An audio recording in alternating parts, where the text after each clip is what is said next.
Good morning, fellas. Excuse me, I'm listening to a product development webinar with Jason Fladlien. He's a famous internet marketer now. He started off as just writing copy, or actually writing articles for other people, and then he was doing the copywriting. He created products on like instant copywriting, stuff that people gravitated to because it solved problems real quickly. Kind of like what the PUAs do, only his stuff actually works. I was looking on, waiting for Kamari to respond, and Alexander Mack is asking, player, how often should I text a girl? I text them usually once a week, but they seem to lose interest. Yep. I bet you want to know why too, don't you? He goes on to say, I've met this one girl. I can tell she wants a sexual relationship between each other. Only issue is her boyfriend is currently in prison. He doesn't get out 4 to 8 years. And we have spoken about me fucking her till he gets out. I just don't know if it's risky messing with a gang member's girlfriend while he's locked up. All right. I gotta show you in a way that you'll understand. Let's say you sent off in the mail for a product that would make your dick 12 inches overnight. And let's say you expect the delivery to come the next week. And 4 weeks down the road, you still haven't gotten your product. How would you feel? That's what texting like once a week. I used to not be a big fan of texting, but there are things you can do with texts. But the first thing you want to do is put your voice in her ear. Also, sound like you're playing with this. You're playing with the women. I think there are some guys, believe it or not, there, Alexander, that they're really cowards inside. I'm not saying it's you, but there are people out there that I've dealt with. They're actually cowards inside. They actually try to get girls they can talk to, but never seal the deal. But just so they can be talking to girls. I think some of them are closet homosexuals myself. They just want to be seen talking to girls, so nobody asks about them. And this community will drive that type here. There's closet bisexuals here. There's that one bear dude on So Suave.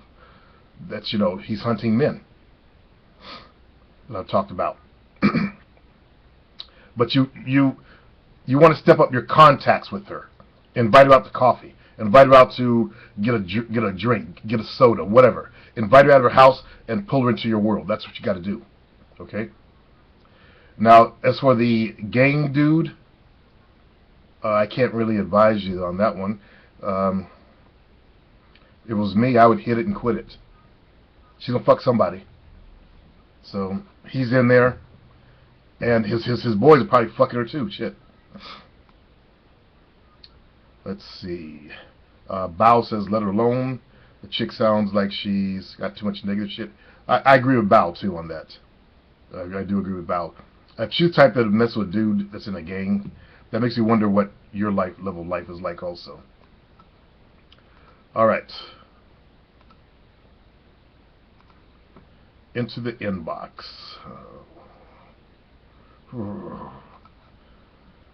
Okay, Twin Spartan. He writes, New Year. So as my vacation draws to a close... Why are you writing so flowery to me, Solomon? Huh? So as my vacation draws to a close, the sun was setting in the western sky, and the new semester of school starts next week. I've been really using my thoughts to create opportunities to take action and advantage of when I receive choosing signals and other goals, like repair my car, get my martial arts business at school going, and get my own apartment over the summer. I've obtained new clothes and new shoes to start the semester, but I have 2 questions. Before we get to the questions, now I realize where you get that softness from. What's in that movie? They had that character named Sho'nuff in it. You're into martial arts, you should know it. And the main character was named Bruce. Comes up Bruce Leroy after Bruce Lee. He walked around talking very soft and very passive. That's what it is. That's you gotta kill. If you were not into martial arts but into MMA, your personality would be different. You'd be more aggressive, and that's what I want you to get out of you. Okay, number 1. You told me that I should be more serious this semester. What do you mean? I think I just said it. Be more aggressive. My personality is laid back. You're not aggressive enough. Joking around and joyful. You got to get more serious also. When you do that, you'll get more respect. Okay? But what should I alter to get that player vibe or attitude? I just told you. I'm cool friends with most of the basketball team and the party cool people, and they're cool with me. So who I hang with is not something to change. Yeah, that's good. 2, I understand coffee dates are a great tool to use, which I do, but since I'm in college and have a roommate and not my own place, do I still say let's go back to my dorm or some shit, or do I play a more patient route? Well, that's the area that you got to figure out what will work best. If she's in a dorm, you're in a dorm, she understands. Okay? If she's not in the dorm and she lives at home with mama, she may not be as sympathetic. I don't know. Depending on where you met her. If you met her at a college party, then she understands. If she's not in college, then she may not understand. She might say, okay, this guy's a student, he's in a dorm. That's something you guys just figure out a workaround for you. Let's go back to my room or my dorm. That's the only thing you can say. Or you can suggest go back to hers if she feels uncomfortable. And girls have done that in college. They've done both ways. Okay? It's no big deal. Again, your lack of aggressiveness is what's causing these issues. Especially number 2. If you were more aggressive, you would be pushing her to come back to your dorm room. Think about that. Think about the guys you probably see in movies where they have the college dudes that are partying all the time, and look how aggressive they are to get the woman back to their dorm. Okay, that's part of male aggressiveness. And martial arts can train you at that to become more zen-like. It ain't gonna work in the game. In fact, I tried that a long time ago with my ex-wife before we were married. I used to walk around like Spock. I combed my hair backwards. I had the widow's peak, like a black vampire. I tried to be all calm. It doesn't work. Okay.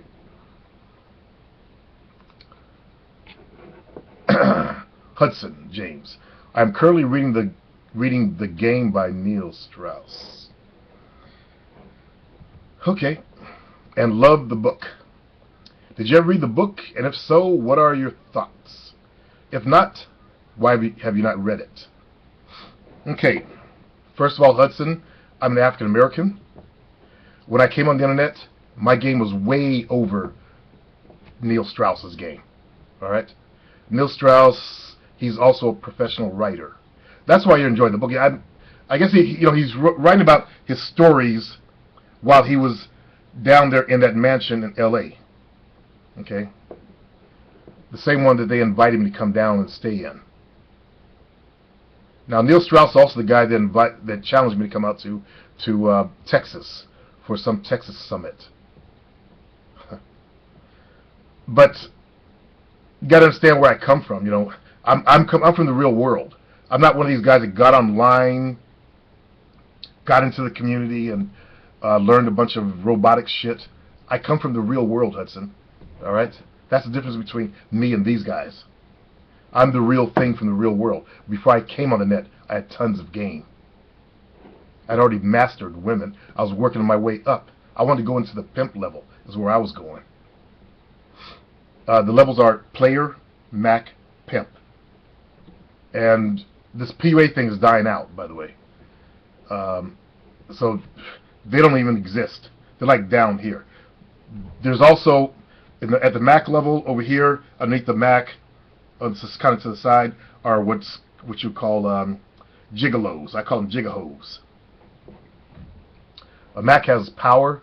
A gigolo does not. Don't get it twisted. I know they put out that Caucasian dude. He's got silver hair, and I forgot the name of the movie. But he was like a gigolo, and he had all these fine women. A gigolo is a hoe. Okay? So, I have never had a desire to read that book. When, in the early, not early, but the middle 2000s, the book came out, and soon the internet was flooded with nerds, Hudson, on the forums. And they came in, with this wrong ideology. And I had to deal with this shit. Go to So Suave and look at my posts under the name Player_Supreme. Came in arguing and shit because Neil Strauss said this, said that. Also, you got to understand that Neil Strauss is a professional writer. I mean, he's written for Rolling Stones magazine. He's on the inside of the entertainment industry. Okay? I could say more, but I'm not going to. It just brings up a bad taste in my mouth. But I have read Tariq Nasheed's book. I'm not trying to be racist about it, but I read a Caucasian guy's book also, Roy Valentine. His book, I think, was the best book out there. And I don't remember the name of it, but if you go to Amazon.com, just Google the name Roy Valentine, and you'll see the title of it, because there's a girl on the cover, like in some kind of sexy outfit, a cartoonization of a girl. That book was close to what I'm talking about. He talks about scanning and looking for eye contact. He talks about the easiest types of lays are like the girls that go there by themselves, and that's old information, but it's very true. They're there to look for some dick. Okay, I'm talking about it's a nightclub. He talks about all the stuff, a lot of the stuff I talk about, actually, a lot of it. So anyway, good luck on the book. I think the enjoyable thing about that book is that Neil Strauss is a good writer, and he's writing stories. If you're not in the game, these stories seem like they're just like godsend. You know what I'm saying? And I can understand that because I'm also into the survival training. And I almost bought a book just like that, written by a guy. He's not teaching survival right now, but it was about him doing a survival entire summer, like 20 years ago. But I'm reading the first part on Amazon. I'm like, God, this would be really fun. He talked about how he flew out to I don't know where it was, but to meet his buddies up, and they're traipsing through the woods. That sounds like a lot of fun. So this book by Neil Strauss would sound like a lot of fun to guys who ain't getting no pussy. But when you've got women that are bowing at your feet, you done did all kind of freaky, nasty shit with them, it just don't interest me. Okay? Let's see. Juzu, starting to realize about bad and good energy. Hey, Supreme, I've started noticing which things in life make my chakra worse. It has really helped me getting rid of the things that are bad. He actually didn't say to start getting rid, or his English is broken, so I'm trying to translate into proper English. I got a few questions about chakras.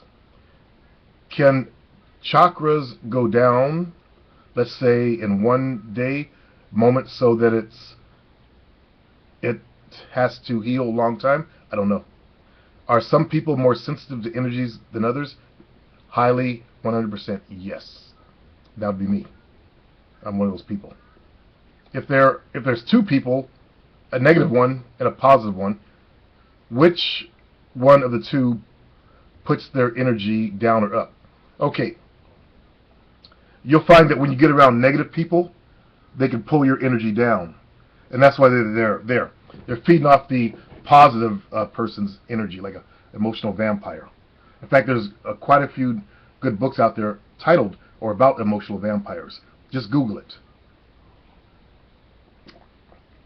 There are people out there that feed off other people's energy, like a vampire. They're downer types. They come around you and just pull you down and feed off your positive energy.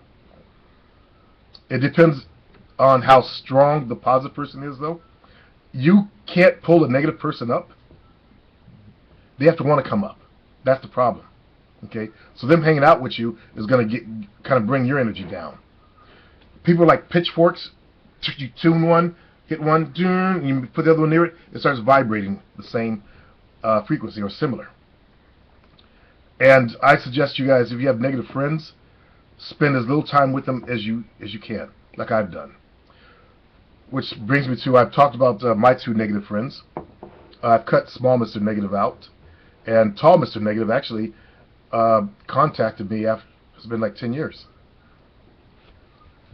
So, I had him on my Facebook, but I hadn't said one thing to him. I keep my distance. And I found out that he actually lost his leg due to diabetes. I did not know that. It was like, wow. He and I were dance buddies. We'd go out to the clubs dancing, and I'd get chicks while he just got in the box and danced.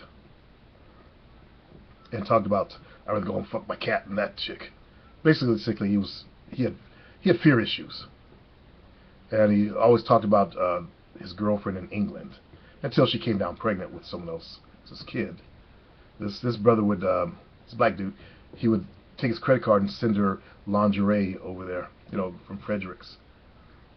And all she did was pimp him out and use him. Pimp him out and use him. And also she got to brag about, I got a man over in the States and all that kind of shit. But she was fucking other brothers over there. White chick. Alright.